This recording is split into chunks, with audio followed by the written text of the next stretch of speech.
അയ്യോ തണുക്കടാ. ഹലോ, എല്ലാവർക്കും നമസ്കാരം. എല്ലാവർക്കും നമ്മുടെ ചാനലിലേക്ക് സ്വാഗതം.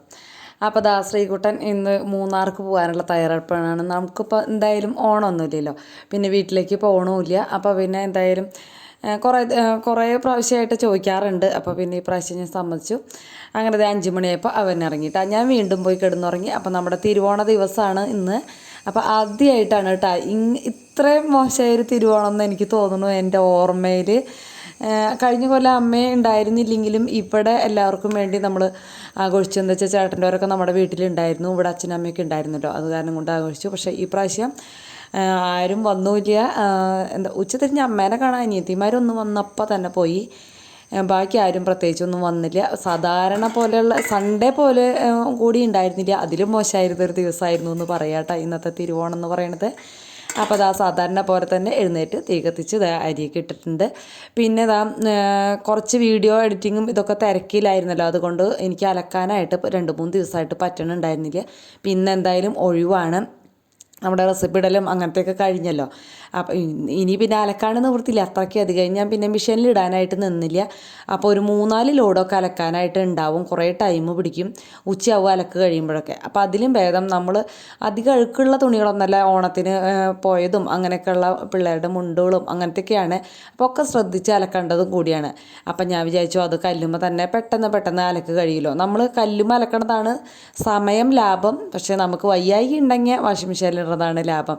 അപ്പോൾ നമുക്ക് ഏതാണ് സൗകര്യം എന്ന് ചോദിച്ചാൽ, അപ്പോൾ കാലത്ത് തന്നെ അലക്ക് കഴിഞ്ഞാലല്ലേ എല്ലാതും ഉണങ്ങി വൈകുന്നേരം ആകുമ്പോഴേക്കും നമുക്കതൊന്നും മടക്കി വെക്കാനായിട്ട് പറ്റുള്ളൂ. അത് കാരണം കൊണ്ട് തന്നെ ഞാൻ എല്ലാതും കല്ലുമ്പം തന്നെ കഴുകിയെടുത്തു കേട്ടോ. 2-3 ട്രിപ്പായിട്ട് അത് അങ്ങോട്ട് കഴുകിയെടുത്തു. എല്ലാതും മുകളിൽ തന്നെയാണ് കൊണ്ട് വിരിച്ചത്. എന്ന് വെച്ചാൽ താഴത്ത് പകുതി മുകളിൽ പകുതി എന്നൊക്കെ ആയിട്ടുണ്ടെങ്കിൽ എന്നെക്കൊണ്ട് പറ്റില്ല. അവിടെ ഇവിടെയൊക്കെ അങ്ങനെ ഇനി മഴ പെയ്താലോ. രാവിലെ എഴുന്നേറ്റപ്പോൾ നല്ല മഴക്കാരൊക്കെ ഉണ്ടായിരുന്നു. അപ്പോൾ ഇനിയിപ്പോൾ മഴ പെയ്യാനും സാധ്യതയുണ്ട്. അത് കാരണം കൊണ്ട് ഞാനൊക്കെ മുകളിൽ തന്നെയിട്ട് അപ്പോൾ ഒക്കെ എടുക്കാമല്ലോ. അപ്പോൾ അങ്ങനെ നിരത്തിയിട്ടു. നല്ല വെയിലുണ്ട്. അത് കാരണം കൊണ്ട് തന്നെ വൈകുന്നേരം ആകുമ്പോഴേക്കും എല്ലാ തുണികളും ഉണങ്ങി കിട്ടും. പിന്നെ നമ്മുടെ അപ്പുറത്തെ പറമ്പ് കണ്ടോ, ഈ ഒരു അവസ്ഥയിലാക്കി ഇട്ടിട്ടുണ്ട് കേട്ടോ. അവിടെ കോവലിൻ്റെ കൃഷി ചെയ്യാനാണെന്ന് പറയുന്നു. പിന്നെ വെള്ളക്കെട്ടുള്ളിടത്ത് എപ്പോഴും അങ്ങനെ കൂനയാക്കിയിട്ടാണ് കൃഷി ചെയ്യാമെന്നാണ് പറയുന്നത് കേട്ടോ. അവിടെ കുറേ മണ്ണിങ്ങനെ കോരിയപ്പോൾ തന്നെ അടിയിൽ നിന്ന് വെള്ളം വരുന്നുണ്ടായിരുന്നു. അപ്പോൾ കുറച്ച് തുണികൾ അവിടെ കിടക്കുന്നുണ്ടായിരുന്നു ചേട്ടൻ്റെയൊക്കെ. അപ്പോൾ അതൊന്നും മടക്കി വെച്ചു ഉണങ്ങിയത്. പിന്നെ ഞാൻ ഇനി ആരെങ്കിലും വന്നാലോ അമ്മേനെ കാണാനൊക്കെ എന്ന് വിചാരിച്ചിട്ട് പെട്ടെന്ന് റൂമൊക്കെ ഒന്ന് ഒതുക്കി വെച്ചു. അടിച്ചു വാരാൻ തുടയ്ക്കാൻ ആ ഒരു ടൈമിൽ നിന്നില്ല. എന്നുവെച്ചാൽ കറികളൊന്നും വെച്ചിട്ടില്ലല്ലോ, പ്രത്യേകിച്ച് ബ്രേക്ക്ഫാസ്റ്റോ അങ്ങനെ ഒന്നും ഉണ്ടാക്കിയിട്ടില്ല. അത് കാരണം കൊണ്ട് തന്നെ എല്ലാതും ഒന്ന് ഒതുക്കി ഒന്ന് വൃത്തിയാക്കുക. ഒരാൾ പെട്ടെന്ന് വന്നു കഴിഞ്ഞാൽ അയ്യേ എന്നൊന്നും പറയരുതല്ലോ. അത് കാരണം കൊണ്ട് ഞാൻ റൂമിൽ ജനലേമ നിറയെ സാധനങ്ങളുണ്ടായിരുന്നു, അതൊക്കെ എടുത്തു വെച്ചു. തുണികൾ പിന്നെ അലക്കിയപ്പോൾ അത് കുറേ ഒതുങ്ങി. പിന്നെ ഈ മേശമയും നിറയെ നമ്മുടെ ആദ്യത്തിൻ്റെ ബുക്കുകളും എല്ലാതും ഇരിക്കുന്നുണ്ടായിരുന്നു, അതൊക്കെ എടുത്തു വെച്ചു, ഒതുക്കി വെച്ചു. ചേട്ടൻ അവിടെ മുറ്റത്ത് സാധനങ്ങളൊക്കെ ഉണ്ടായിരുന്നത്. അപ്പുറത്തെ പറമ്പ് വൃത്തിയാക്കിയപ്പോഴേ നമ്മുടെ വേസ്റ്റൊക്കെ അവിടെ കിടക്കുന്നുണ്ടായിരുന്നു. അപ്പോൾ ആ വേസ്റ്റ് അവിടെ തന്നെ കിടക്കുമായിരുന്നു. അപ്പോൾ അതൊക്കെ ഒന്ന് കൂട്ടിയിട്ട് കത്തിച്ചു, അല്ലെങ്കിൽ പിന്നെ ആകെ വൃത്തികേടല്ലേ. പിന്നെ ഞാൻ ചോറ് വെന്തിട്ടുണ്ട്, അതൊന്ന് എടുത്തുകൊണ്ട് വന്ന് ഊറ്റി വയ്ക്കാനാണ് കേട്ടോ. അപ്പോഴേക്കും അത്യാവശ്യം 8:45 ആയി എന്ന് തോന്നുന്നു, 9 മണിയൊക്കെ ആയി. അപ്പം ഞാൻ വേഗം സാമ്പാറിന് അടുപ്പത്തിടാന്ന് വെച്ചാൽ ചോറ് ഊറ്റണേറ്റ് മുന്നേ. അലക്കണേൻ്റെ ഇടയിൽ ഓടി വന്നിട്ട് ഇതൊന്നും ചെയ്യാനായിട്ട് പറ്റില്ല. എന്ന് വെച്ചാൽ അലക്ക് കഴിയില്ല, അത്രയും അലക്കാനുണ്ടായിരുന്നല്ലോ. അപ്പോൾ സാമ്പാർ തന്നെ എന്തായാലും വെക്കാമെന്ന് വിചാരിച്ചു. പണ്ടൊക്കെ പറയും സാമ്പാർ വെക്കില്ല, അഥവാ സാമ്പാർ വെച്ചാലും കടുക് പൊട്ടിച്ചൊഴിക്കില്ല എന്നൊക്കെ അമ്മ പറഞ്ഞിട്ടുണ്ട്, നമുക്ക് വാലായ്മ ഉണ്ടെങ്കിൽ. പക്ഷെ അത്രയ്ക്കൊന്നും നമുക്ക് പറ്റില്ല. എന്നാലും സാമ്പാർ വെച്ച് ഞാൻ സാധാരണ സാമ്പാർ വയ്ക്കണ പോലെ ജസ്റ്റ് ഒന്ന് പറഞ്ഞു പോട്ടെ. കുറേ ആയില്ലേ ഞാൻ സാമ്പാറിൻ്റെ റെസിപ്പി ഇടുന്നത്. അപ്പോൾ പരിപ്പും മത്തങ്ങയും ഒരു കഷ്ണം കായും ഇട്ടിട്ട് അത് അടുപ്പത്ത് വെച്ച് നന്നായിട്ട് വെന്തുടയണം അതിന് വേണ്ടിയിട്ട്. അപ്പോൾ മത്തങ്ങ കൂടുതലിടുന്ന സാമ്പാറാണ് കേട്ടോ എനിക്ക് കൂടുതലിഷ്ടം. അത് കുറച്ചും കൂടി ടേസ്റ്റായിട്ട് തോന്നാറ് പതിവുണ്ട്. അത് വേവണേൻ്റെ ഇടയിൽ വേഗം അങ്ങോട്ട് ചോറ് ഊറ്റി വെക്കാമല്ലോ. അപ്പോൾ അത് വെള്ളം വന്ന് കിട്ടും. എന്തായാലും പരിപ്പ് 2 വിസിലടിച്ച് കുറച്ച് നേരമൊക്കെ എടുക്കുമ്പോഴാണ് നന്നായിട്ട് വേവുക. അല്ലെങ്കിൽ പിന്നെ കുറേ വിസിലടിച്ചുകൊണ്ടിരിക്കണം. അപ്പോൾ അതിലും നല്ലത് 2 വിസിലടിച്ചിട്ട് കുറച്ച് നേരം ഇട്ട് കഴിഞ്ഞാൽ നല്ല വെന്ത് പായസമായിക്കോളും പരിപ്പൊക്കെ. അത് കഴിഞ്ഞതാ ഞാൻ പച്ചക്കറി അരിയാനുള്ള കഷ്ണങ്ങളുള്ളതൊക്കെ എടുത്തു. അപ്പോൾ ചേട്ടൻ പച്ചക്കറിയൊക്കെ തലേദിവസം വാങ്ങിച്ചുകൊണ്ട് വന്നിട്ടുണ്ടായിരുന്നു. വെണ്ടയ്ക്കയും തക്കാളി, നല്ല വെണ്ടക്കായും തക്കാളിയൊക്കെ ആയിരുന്നു കേട്ടോ. അത് കാണാനും നല്ല ഭംഗിയുള്ളതും ഒക്കെ ആയിരുന്നു. മുരിങ്ങക്കായി എല്ലാം ഇട്ടിട്ടുള്ള ഒരു അടിപൊളി സാമ്പാർ വെച്ചു. അങ്ങനെ നല്ല കഷ്ണങ്ങളൊക്കെ അരിഞ്ഞ് കഴിഞ്ഞിട്ടുണ്ട്. തക്കാളിയും വെണ്ടക്കായൊക്കെ ഒരുമിച്ച് തന്നെ ഇട്ടു കേട്ടോ. അതിലേക്ക് കുക്കറിലേക്ക് ഇട്ടിട്ടുണ്ട്. കുറച്ച് പുളി പിഴിഞ്ഞ് വെച്ചു, കോൽപ്പുളി. പിന്നെ സാമ്പാർ പൊടി ഇട്ട് കൊടുത്തു. എനിക്ക് ബ്രാഹ്മിൺസിന് സാമ്പാർ പൊടി വെച്ച സാമ്പാറാണ് ഏറ്റവും കൂടുതൽ ഇഷ്ടം കേട്ടോ. അപ്പോൾ അത് ഇട്ട് കൊടുത്തിട്ടുണ്ട്. കുറച്ച് ഉപ്പ് ഇട്ട് കൊടുത്തു. വേണമെങ്കിൽ കുറച്ച് മുളക് പൊടി മഞ്ഞൾപ്പൊടി ഇതിൽ ചേർക്കണമെങ്കിൽ ചേർക്കാം. ചേർത്തില്ലേലും കുഴപ്പമില്ല. എന്താ വെച്ചാൽ എരിവ് കുറവ് വേണമെന്നുള്ളവർക്ക് ഇപ്പോൾ മുളക് പൊടി ചേർക്കണമെന്നൊന്നും നിർബന്ധമില്ല. സാമ്പാർ പൊടിയിൽ ഇതൊക്കെ ഉണ്ട്. അപ്പോൾ സാമ്പാർ പൊടി ഇത്തിരി കൂടുതലായിട്ട് ചേർത്താലും മതി കേട്ടോ. ഇതൊക്കെ ഇട്ടിട്ട് ഇതാ ഉപ്പും കൂടിയൊക്കെ ഇട്ടിട്ട് വെള്ളം ഒഴിച്ച് ഇത് അടുപ്പത്ത് വെച്ച് ഒറ്റ വിസിൽ അപ്പം തന്നെ പ്രഷർ കളഞ്ഞിട്ട് തുറന്നാലാണ് കഷ്ണങ്ങൾ വെന്തുടയാതിരിക്കുക കേട്ടോ. അത് കഴിഞ്ഞ് ഞാൻ തോരൻ വെക്കാമെന്ന് ചോദിച്ചു. കാബേജ് ഒരു കഷ്ണം ഇരിപ്പുണ്ടായിരുന്നു, ഒരു ക്യാരറ്റ് ഉണ്ടായിരുന്നു. അപ്പോൾ അത് പോരാൻ തോന്നി ഒരിത്തിരി പീസ് പരിപ്പുണ്ടല്ലോ അതും കൂടി എടുത്തെങ്ങാണ്ട് ഞാൻ കാബേജ് തോരൻ എടുക്കാമെന്ന് ചോദിച്ചു. അപ്പോൾ നമ്മുടെ ചോപ്പറിലിട്ടിട്ട് 4 വലിയ അങ്ങോട്ട് വലിച്ചപ്പോൾ അതൊക്കെ അരിയിൽ കഴിഞ്ഞു. പിന്നെ അതിലേക്ക് കൂട്ടാനായിട്ട് ഉള്ളിയും പച്ചമുളകും കൂടിയും ചതച്ചെടുക്കുന്നതിന് പകരം ഞാൻ ഇതിൽ തന്നെ 4 വലിയ വലിക്കുക തന്നെ ചെയ്ത് ചതയ്ക്കുമ്പോൾ പച്ചമുളകൊക്കെ കണ്ണിലേക്ക് തെറിക്കണ്ടല്ലോ. ഇതിലാകുമ്പോൾ ചതച്ച പോലെ തന്നെ ഇരിക്കുകയും ചെയ്യും. അപ്പോൾ ക്യാരറ്റും ക്യാബേജും നന്നായിട്ട് കഴുകിയെടുത്ത് പിഴിഞ്ഞും കട്ടയിലിട്ടുണ്ട്. പിന്നെ നമ്മുടെ ഉള്ളിയും പച്ചമുളകും മഞ്ഞൾപ്പൊടിയും മുളക് പൊടിയും ഉപ്പും ഇത്തിരി വെളിച്ചെണ്ണയും കൂടി വെച്ച് നന്നായിട്ട് കൂട്ടി തിരുമ്പി വെച്ചിട്ടുണ്ട്. കറിവേപ്പിലും കൂടി ഇട്ടിട്ട് കേട്ടോ. പരിപ്പ് വേവിക്കാനായിട്ട് അടുപ്പത്ത് വെച്ചിട്ടുണ്ട് കുക്കറിലേക്ക്. ഇതാ ചീനിച്ചട്ടി അടുപ്പത്ത് വെച്ചു. ഇത്തിരി വെളിച്ചെണ്ണ ഒഴിച്ചു, കടുക് പൊട്ടിച്ചു.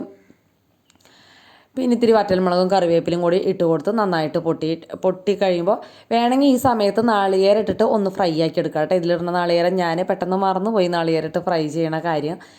പെട്ടെന്ന് നമ്മുടെ കാബേജ് കൂട്ടി വെച്ചേക്കുന്നത് ഇട്ടിട്ട് അതിൻ്റെ മുകളിലേക്കാണ് പിന്നെ നാളികേരം ഇട്ട് നന്നായിട്ട് വെള്ളം വറ്റിയതിന് ശേഷമാണ് നാളികേരം ഇട്ടിട്ട് ഇതിട്ടുക.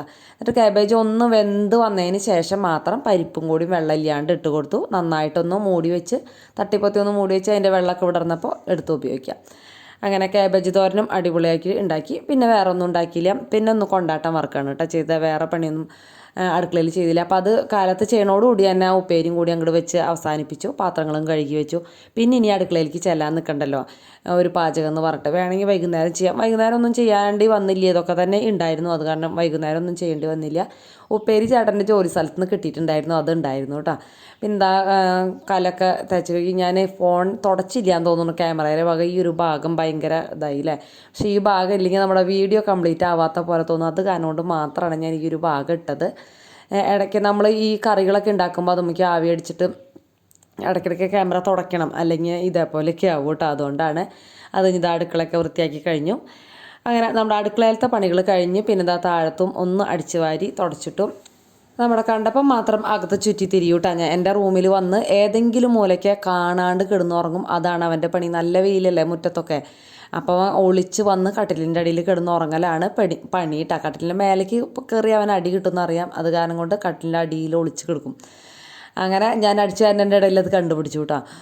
അത് കഴിഞ്ഞത് ആ മോളിൽ നിന്ന് തന്നെ അടിച്ചു വാരി വന്നു. അടുക്കളയിലെ പണി മാത്രമല്ല കഴിഞ്ഞിട്ടുള്ളൂ. ഇനിയിപ്പോൾ നമുക്ക് എന്തായാലും അടിച്ചു വാരി തുടക്കുകയൊക്കെ വേണം.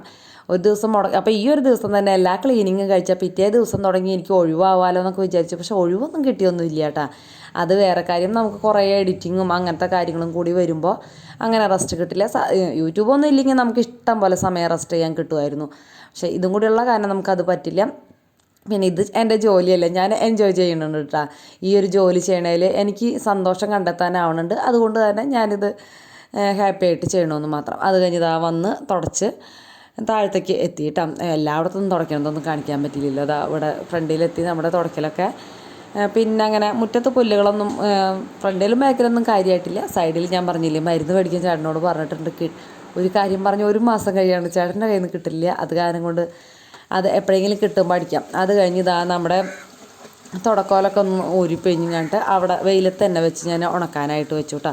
മിക്ക ദിവസം അകത്ത് തന്നെയല്ലേ വെക്കുക. നമുക്ക് ജോലിയുള്ള ദിവസം ഞാൻ അത് അകത്ത് തന്നെ വെക്കുക, പുറത്ത് വയ്ക്കാറില്ല. അങ്ങനെ അതൊക്കെ വെച്ച് ഒന്ന് കൈയും കാലൊക്കെ കൈയും കാലം കഴുകിയിട്ട് കാര്യമൊന്നുമില്ല. ഇനി ബാത്റൂമൊക്കെ കഴുകണം. തീയിട്ടതൊക്കെ അവിടെ ഇങ്ങനെ പുകഞ്ഞുകൊണ്ടിരിക്കുന്നുണ്ട് കേട്ടോ. അപ്പം നമ്മുടെ ഓവൻ്റെ കാര്യം ഇടയ്ക്ക് കമൻറ്റ് വരുന്ന കാണാറുണ്ട്. അതിലിനി ഒന്നും ചെയ്യാൻ പറ്റില്ല കേട്ടോ. തേനീച്ച അത്രയ്ക്ക് അധികം കൊടുകൂട്ടിയേക്കാണ്. നമുക്ക് തേനീച്ചേനെ പിടിക്കാനൊന്നും പറ്റില്ലല്ലോ. എന്ത് ചെയ്യാം, അത് അവിടെ അടഞ്ഞിരുന്നോട്ടെ. അതിനെ തൊട്ട് കഴിഞ്ഞാൽ അത് അങ്ങോട്ട് ആകെ വയലൻ്റ് ആവണ പോലെയാണ്. അപ്പോൾ അവർ തന്നെ കൂട് ഉപേക്ഷിച്ച് പോണ വരെ അവിടെ ഇരുന്നോട്ടെ. അല്ലെങ്കിൽ പിന്നെ ഇത് എടുക്കാൻ അറിയണവരാരെങ്കിലും ഉണ്ടാവണം. അങ്ങനെ അറിയണവരാരും ഞങ്ങൾക്ക് പരിചയമില്ല കേട്ടോ. അത് കഴിഞ്ഞ് ഇതാ വാഷ് ബേസ് കഴുകി മുകളിലെ ബാത്റൂമും താഴത്തെ ബാത്റൂമും കഴുകി. മുകളിലത്തെ ബാത്റൂമൊന്നും കഴുകാൻ പോയപ്പോൾ ഞാൻ ഷൂട്ട് ചെയ്യാനായിട്ട് നിന്നില്ല കേട്ടോ. പിന്നെ ആ ടെറസൊക്കെ പോയി അടിച്ചു. അതും വീഡിയോ എടുക്കാനായിട്ട് വിട്ടുപോയി. പിന്നെ അതാ ഇന്നത്തെ ചോറെന്ന് പറയുന്നത് ചോറും സാമ്പാറും കാബേജ് തോരനും 2 കൊണ്ടാട്ടം കേട്ടോ. ഇത്രയുള്ള ഇന്നത്തെ തിരുവോണത്തിൻ്റെ നമ്മുടെ പ്രത്യേകത എന്ന് പറയുന്നത്. വേറെ യാതൊരു പ്രത്യേകതകളും ഇല്ല. പിന്നെ ഇതാ ഉച്ചതിരിഞ്ഞ് അമ്മയുടെ അനിയത്തിമാരൊക്കെ വരുന്നുണ്ടെന്ന് പറഞ്ഞു. അത് വീഡിയോ എടുക്കാനായിട്ട് വിട്ടുപോയിട്ട് അവർ പെട്ടെന്ന് തന്നെ വന്ന് പെട്ടെന്ന് തന്നെ പോയി. ആ നേരത്ത് ഞാനിത് മറന്നുപോയി വീഡിയോ എടുക്കാനായിട്ട്. അപ്പോൾ അത് ആ ഒരു നേരത്ത് വേഗം വന്ന് തുണികൾ എടുത്ത് മടക്കി എടുക്കുകയാണ്. അങ്ങനെ മടക്കി അകത്തൊക്കെ കൊണ്ടുവച്ചു. അതൊന്നും ഷൂട്ട് ചെയ്യാൻ അതും മറന്നു. അപ്പോൾ അതാ നമ്മുടെ ശ്രീകുട്ടനും കൂട്ടുകാരും ടൂർ പോയതിൻ്റെ കുറച്ച് വിശേഷങ്ങൾ കുറച്ച് വീഡിയോ ഇൻക്ലൂഡ് ആക്കിയിട്ടുണ്ട്. എല്ലാവർക്കും മക്കളുടെ വിശേഷങ്ങളും കൂടിയും കാണാൻ ഇഷ്ടമാണെന്ന് പറഞ്ഞ കാരണം കൊണ്ടാണ് ഞാൻ ഇതും കൂടി ഒന്ന് ആഡ് ചെയ്ത് വെച്ചത് കേട്ടോ. മൂന്നാറാണെന്ന് മാത്രമേ എനിക്കറിയുള്ളൂ, സ്ഥലങ്ങളൊന്നും എനിക്കറിയില്ല. ഞാൻ എങ്ങോട്ടും ടൂർ പോകാത്ത ഒരാളാണ് കേട്ടോ. കല്യാണത്തിന് മുന്നേ സ്കൂളിലൊക്കെ ടൂർ പോകുമ്പോൾ അമ്മോട് ചോദിക്കുമ്പോൾ അമ്മ പറയും കല്യാണം കഴിഞ്ഞിട്ട് കെട്ടിയാൻ കൊണ്ടുപോയിക്കൊള്ളുന്നു. കെട്ടിയാൻ കൊണ്ടുപോകണ പരിപാടിയൊന്നുമില്ല. അങ്ങനെ ആകെ ഓഫീസിൽ നിന്ന് നെല്ലിയാമ്പതി പോയിട്ടുണ്ട്, അല്ലാണ്ട് വേറൊരു സ്ഥലത്തേക്കും പോയിട്ടില്ല കേട്ടോ. നമ്മുടെ പീച്ചി ഡാമും കണ്ടിട്ടുണ്ട്. അതിരപ്പള്ളി പോലും കാണാത്ത ആളാണ് ഞാൻ. ഇടയ്ക്ക് മക്കൾ പറയുമെന്ന് പോണ്ടമ്മേ നമുക്ക് ഇതേപോലെയെന്ന്.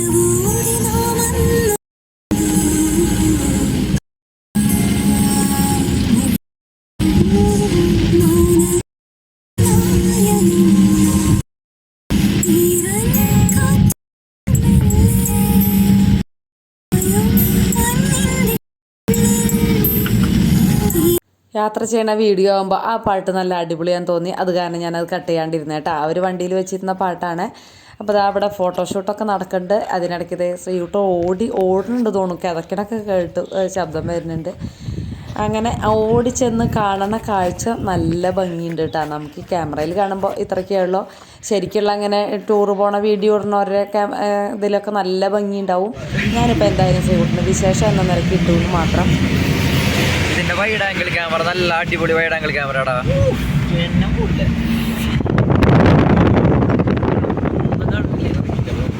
ആ ജസ്റ്റ് ഒന്ന് ഇറങ്ങാം.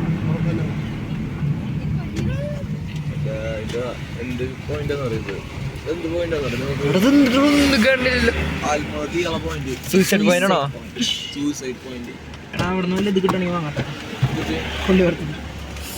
അയ്യോ തണുക്കണ്ടാ.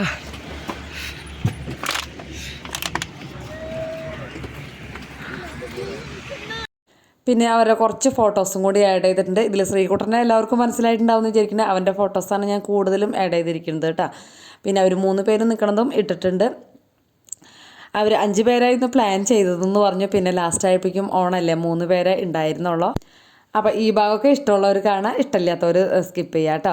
അപ്പോൾ എന്നെ പോലെ 2 ആൺമക്കളുള്ള അമ്മമാർ നമ്മുടെ കൂട്ടുകാരിലുണ്ട്. അതുകൊണ്ടാണ് ഞാനിങ്ങനെ ഇട്ടത്.